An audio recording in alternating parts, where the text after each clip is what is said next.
Bonjour Cyril. Bonjour PPC. Comment ça va? Ça va très bien. Alors aujourd'hui Cyril, tu vas nous parler en 7 points et en moins de 7 minutes de 7 trucs pour bien comprendre comment fonctionnent les Anglais. Oui, alors les Anglais, j'ai beaucoup travaillé avec eux quand j'étais chez AOL et chez Altavista. Et donc les Anglais, il faut bien comprendre qu'ils fonctionnent de façon très différente de nous, culturellement. Donc j'ai cette recommandation à faire pour mieux travailler avec eux et vraiment travailler efficacement. Donc la première recommandation, c'est de surtout ne jamais hausser la voix avec les Anglais.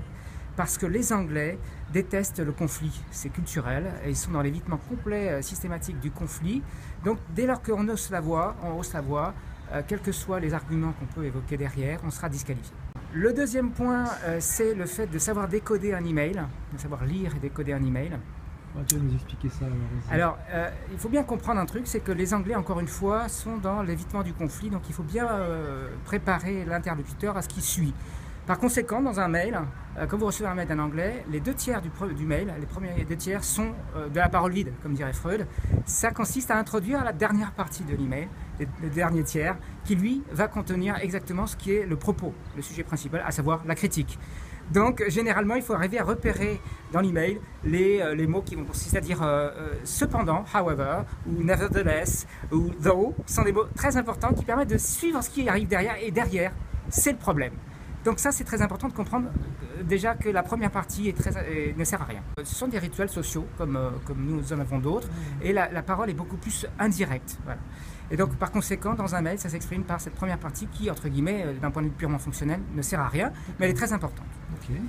Le troisième point, il est lié à celui-ci aussi, c'est le fait qu'il ne faut pas se fier au ton un peu badin, un peu gentil du mail. C'est-à-dire qu'il va y avoir toujours un euphémisme dans la façon dont les choses sont présentées.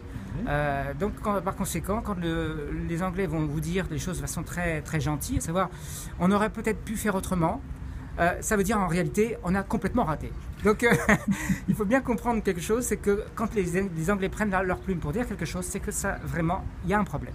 Là il faut savoir se dire, voilà, je pense que là s'ils s'expriment sur ce point-là, il va falloir que je fasse un effort et que je traduise ça en langage. Alors que si on le prenait classiquement, un peu à la française, en se disant finalement, bon, c'est pas si grave que ça, on passe à côté du message qui nous est adressé. Exactement, et qui est en fait une remontrance, souvent, pas forcément une remontrance, mais souvent un problème important. Donc, maybe we should have done differently, ça veut dire on s'est totalement planté. D'accord, c'est bon à savoir. Donc, voilà, il faut vraiment déceler. Donc c'est là aussi que tu avais donné la clé en point numéro 1 sur le fait qu'ils n'aiment pas les conflits. Non, ils sont donc culturellement. Ils le disent gentiment, mais exactement. Voilà. Donc, il faut pas se fier à ça. Ouais. Alors, par ailleurs, encore une fois, dans cette culture du discours indirect, se jouent beaucoup les discussions qui ont lieu en réunion ne sont pas les plus importantes. Il y a la culture, pas toujours les plus importantes, il y a la culture du lobby. Ce terme, le lobbying, ça vient du lobby, c'est-à-dire cet espace dans les hôtels, cet espace commun, où se jouent les discussions d'arrière-cour, derrière ça. C'est là que la culture anglaise, elle fait merveille, et c'est ce qui a causé problème à notre ancien maire de Paris lors de l'attribution des JO de 2012 à Londres, puisque en fait Delanoë s'est plaint d'avoir été court-circuité lors des discussions informelles, lors de ces fameux lobbying au sein même des hôtels. Les Anglais, il y a la discussion qui a lieu dans la réunion, et puis il y a surtout la discussion qui a lieu ailleurs, au pub, la discussion qui a lieu de façon informelle autour de la machine à café, etc. C'est très important de ne pas négliger ces aspects-là. Le cinquième point, c'est le fait qu'en réalité, il faut bien soigner le small chat. La petite discussion anodine, là encore, est très importante. C'est un rituel de socialisation important pour les Anglais. Donc, ils vont vous poser une question sur comment va la famille, comment ça se passe au travail, est-ce que tout va bien. Et ce n'est pas le cœur, bien entendu, du message, mais ça fait partie du rituel important avant de commencer les choses. Il ne faut pas les négliger. Ils sont plus courts chez les Anglais que chez les Japonais, où là c'est très très long, ou chez les Chinois, où au contraire ça c'est l'essentiel. Donc il y a des aspects culturels qui sont plus ou moins importants, le côté informel, mais il ne faut pas les négliger non plus chez les Anglais, sinon on va paraître rude, brutal, impoli. Voilà, donc ça fait partie aussi de ce côté discussion d'arrière-salle, le lobby. Le point numéro 6, c'est qu'il faut être très concret, très pragmatique. C'est le fameux pragmatisme à l'anglaise.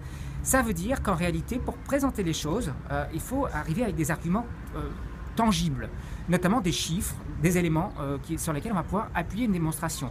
les arguments théoriques à la française, à savoir on n'a pas intérêt à faire ça pour des raisons déontologiques, ça ne veut pas dire grand-chose pour un anglais.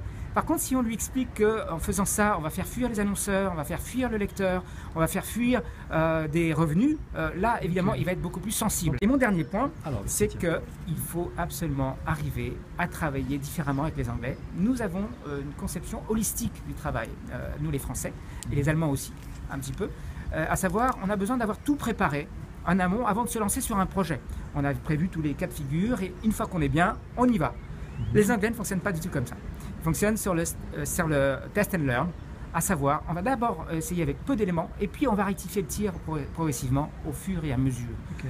Ça veut dire que nous, on regarde avec des grands yeux en disant mais vous êtes complètement inconséquent, vous arrivez avec trop peu d'éléments pour être efficace et en réalité c'est une erreur, c'est juste que derrière ils vont sans arrêt réajuster le tir et gagner en dynamisme. Donc je ne dis pas que l'un est meilleur que l'autre, mais en tout cas, ça me semble plus adapté à la vie d'aujourd'hui, à savoir un besoin de souplesse, de réactivité constante dans un univers qui bouge beaucoup plus.